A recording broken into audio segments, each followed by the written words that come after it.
Hello বন্ধুরা, আমি অনু update with অনু চ্যানেলে তোমাদের স্বাগত। আমি চলে এসেছি কথা সিরিয়ালের আপডেট নিয়ে।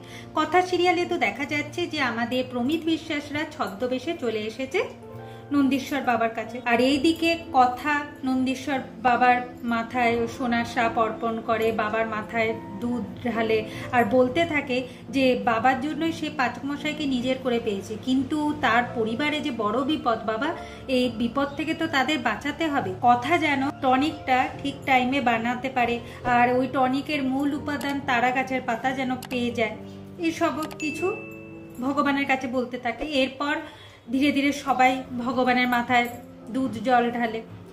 একটা প্রহর তো হলো, আর একটা প্রহর শুরু হওয়ার আগে কর্তা দিদা বলে যে সবাইকে রেস্ট করতে হবে, কিন্তু কথার খেয়াল আসে যে পাচক মশাই ঠান্ডা লাগতে পারে, তাই কথা এভিকে নিয়ে মাফলার কিনতে যায়। সেখানে প্রমিত বিশ্বাস পৌঁছে যায় বেলের শরবত নিয়ে, তাতে ঘুমের ওষুধ মিশিয়ে দিয়েছে। শুধু এভি কথাকে নয়, বাড়ির সবাইকেই ওই শরবত খাওয়ায়, কিন্তু ভাগ্যক্রমে কথা ওই শরবতটা খায় না। এরপর সবাই রুমে আসে, আর রুমে এসে সবাই ঘুমিয়ে পড়ে।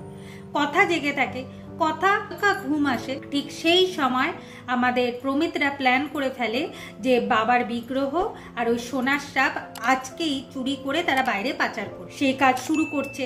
ঠিক সেই সময় অনেক ঝড় ওঠে, আর ওই ঝড়ে জানলার আওয়াজে কথার ঘুম ভেঙে যায়, কিন্তু কারোর ঘুম ভাঙছে না। কথা এরপর বাইরে আসে, সে বুঝতে পারে হয়তো কোনো বিপদ ঘটতে চলেছে, বাবা কিছু ইঙ্গিত দিচ্ছে। তারপর সে প্রমিত বিশ্বাসের কথা সমস্ত কিছু শুনতে পায়। সে বুঝে যায় প্রমিত বিশ্বাসই হলো আসল কালপ্রিট, তাদের যে এত সর্বনাশ হচ্ছে সেটার মূলে আছে প্রমিত বিশ্বাস, আর সে বাবার বিগ্রহ আর ওই সোনার সাপ চুরি করতে চাইছে। সেই জন্য বাবার বিগ্রহ আর সোনার সাপকে বাঁচাবার জন্য কথা কি করবে, সে পাচক মশাইয়ের কাছে যায়, প্র্যাটিকে বলে, আত্মিকে বলে, কারোর ঘুম ভাঙছে না। কথা ভাবে না, আমাকে কিছু করতেই হবে, বাবার বিগ্রহকে আমাকে বাঁচাতেই হবে।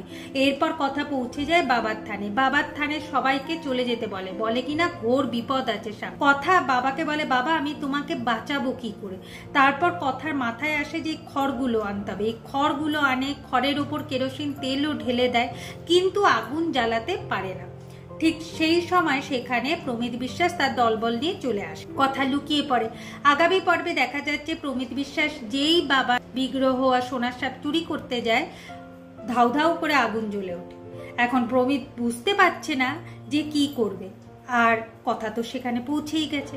এভাবেই আজকের পর্বটা শেষ হয়ে যাচ্ছে। আশা করি আজকের পর্বটা তোমাদের ভালো লাগবে। ভিডিওটা ভালো লাগলে লাইক, শেয়ার ও সাবস্ক্রাইব করে দিও। ভিডিওটা দেখবার জন্য অসংখ্য ধন্যবাদ।